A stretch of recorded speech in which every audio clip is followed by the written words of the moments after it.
Io, starring Margaret Qualley and Falcon, directed by a French man called Jonathan Halpert, and distributed by Netflix, is a post-apocalyptic movie that doesn't contain any zombies. So, cool, I guess.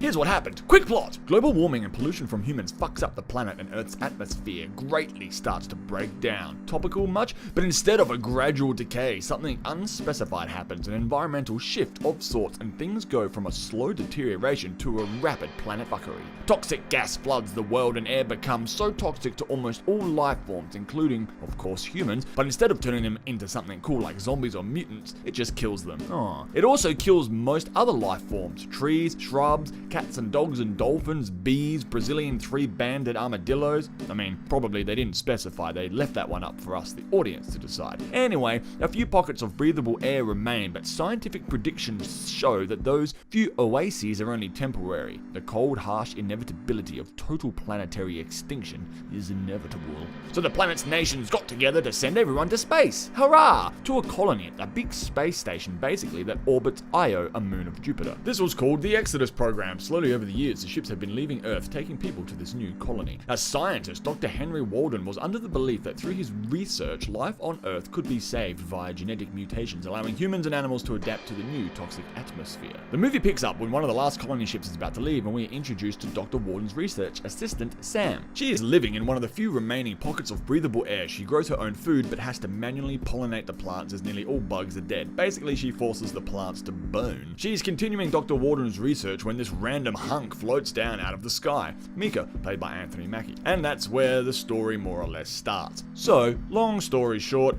Mika is there to confront Dr. Walden as he believed in his research and stayed on Earth as opposed to heading to Io because he believed that Earth would soon become livable again. Walden's research fails and Mika watched his whole family die. So he tracks down Walden's lab, probably to kill him, but we don't actually know his real intentions. But he was pissed off anyway. Anyway, we learn that Dr. Walden is actually dead. He died ages ago, and all that is left is Sam, who turns out to be Walden's daughter. But instead of taking his anger out on her, instead Micah decides to save her, to take her with him to one of the last shuttles leaving Earth for Io. A bunch of stuff happens, and Sam and Micah end up boning, and then that's pretty much the whole movie. Sam and Micah decide to head to the remaining shuttle as Earth is a lost cause. But the launch site has been moved further away, and they don't have enough helium to reach the site via the hot air balloon. It's the only way to possibly get there in time. So they have to find more of the stuff, the helium. Sam knows where some of the good stuff is, so they head into the toxic zone to gather it. And this brings us to the foggy ending of the film. Sam has been having dreams throughout the film that she can breathe in the toxic gas, and that's what the little lighter is. So when the lighter goes purple, it's saying that the air is toxic, but somehow she's still able to breathe in it. As her research is about mutation, adaptation, changing one's DNA to be able to survive in this toxic world, it's no surprise that she also dreams about it. Her days, all day, every day, are dedicated to researching a way to breathe the toxic shit in and not die. So yeah, of course she dreams about it. I mean, that's all that occupies her mind. But is there something more? Before leaving or dying, she always wanted to see a museum, so that's why the final scenes end up in a museum. There is some not so subtle context here relating to Helen of Troy, Helen being the most beautiful thing imaginable, half god, half mortal, blah blah blah, who cares? The point is Sam takes off her mask and breathes in the toxic shit, and then we get a cutscene. We cut to a scene with her on the beach with a little kid, and the movie ends. Now this can mean one of two things. One, she died and this was her final dreamlike vision, just another figment of her imagination as the toxic air asphyxiates her.